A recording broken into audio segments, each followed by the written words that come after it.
یہ علمی چمن ہے رش کے دون، یہ مظہر شان عرض دکن، عبدا ومسمیا ولا تهنوا ولا تحزنوا وانتم الاعلون ان کنتم مؤمنین۔ صدق سبحانہ۔ فرقوں میں بٹ گئی ہے انسانیت کی پہچان، فرقوں میں بٹ گئی ہے انسانیت کی پہچان، یہی تو نہیں تھا ہندوستان کا ارمان۔ حضرات، جب ہم موجودہ دور کے حالات کا ایک طائرانہ جائزہ لیتے ہیں تو یہ بات چڑھتے سورج کی طرح آیا ہے کہ ایک وقت دنیا فتنہ و فساد، ظلم و ستم، بے اعتدالی و ناانصافی کی آماج گاہ بنی ہوئی ہے۔ چار جانب بے کلی و پریشانی عام ہے۔ دین و اخلاص و للہیت، خدا طلبی، خود شناسی، خدا شناسی سے بہت دور ہے۔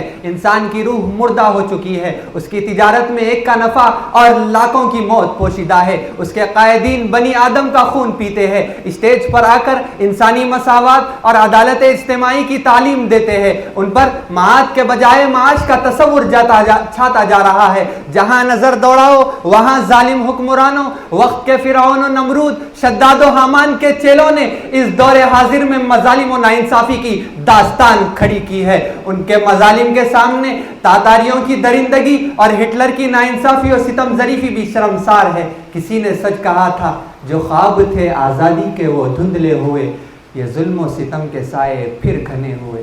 سامعین باتمکین، اگر آپ کو یقین نہ آئے تو اپنے قیمتی اوقات کی زکوٰۃ نکال کر ملک کے موجودہ حالات کا ذرائع ابلاغ کے ذریعے سے جائزہ لیجئے کہ ایک واقعہ ختم نہیں ہوتا دوسرا واقعہ رونما ہو جاتا ہے، ایک قانون کا نفاذ مکمل نہیں ہوتا دوسرے قانون کے نفاذ کی پارلیمنٹ میں بحث چھڑ جاتی ہے۔ چنانچہ ایک طرف کشمیر و مہاراشٹر، بہرائچ اور سنبل کے واقعات سن کر کلیجہ منہ کو آ جاتا ہے تو دوسری طرف بلا خوف و خطر نبی اقدس صلی اللہ علیہ وسلم کی شان میں گستاخیوں کی قطاریں کھڑی ہے۔ ایک طرف اوقاف کو ہڑپ کر ہماری مساجد و مکاتب اور خانقاہوں اور قبرستانوں کو مسمار کرنے کی ناپاک کوششیں کی جا رہی ہے تو دوسری طرف پورے ملک میں یکساں سول کوڈ کو نافذ کرنے کی پلاننگ ہو رہی ہے۔ ایک طرف مسلم پرسنل لاء کے قوانین کو یکسر ظلم قرار دیا جا رہا ہے تو دوسری طرف تبدیلی مذہب کے نام پر بالجبر مارا اور پیٹا جا رہا ہے۔ الغرض دوستو، کہاں تک ظلم و ستم کے اٹھتے طوفان کی داستاں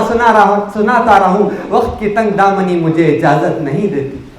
سامعین باتمکین، ان پرخطر حالات میں علماء و فضلائے مدارس کی ذمہ داری اور زیادہ بڑھ جاتی ہے کہ وہ اس سکتی دم توڑتی مظلوم انسانیت کے لیے امن و انصاف کا علم بردار بن کر اور صلاح الدین کی شکل میں فرشتہ بن کر ان تمام مظالم کا خاتمہ کریں۔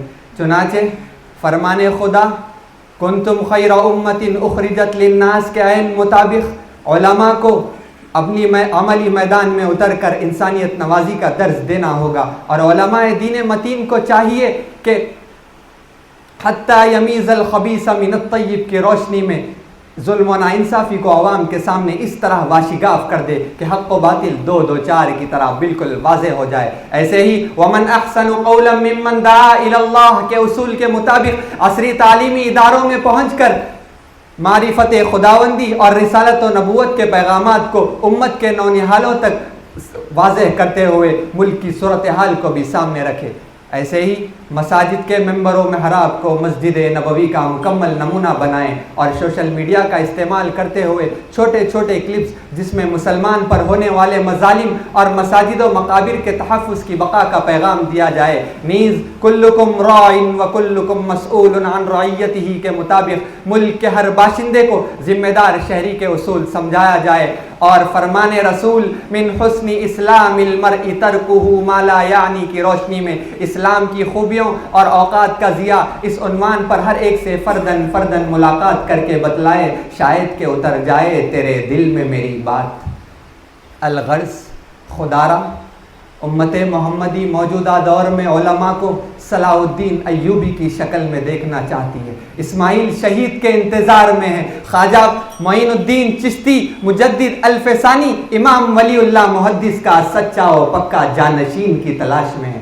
آخر میں دونوں ہاتھ اٹھا کر کہتا ہوں، خدا سے دعا ہے کہ ہو اتحاد قائم، خدا سے دعا ہے کہ ہو اتحاد قائم، نہ ہو کوئی نفرت نہ کوئی دل ظالم۔ وآخر دعوانا الحمدللہ رب العالمین۔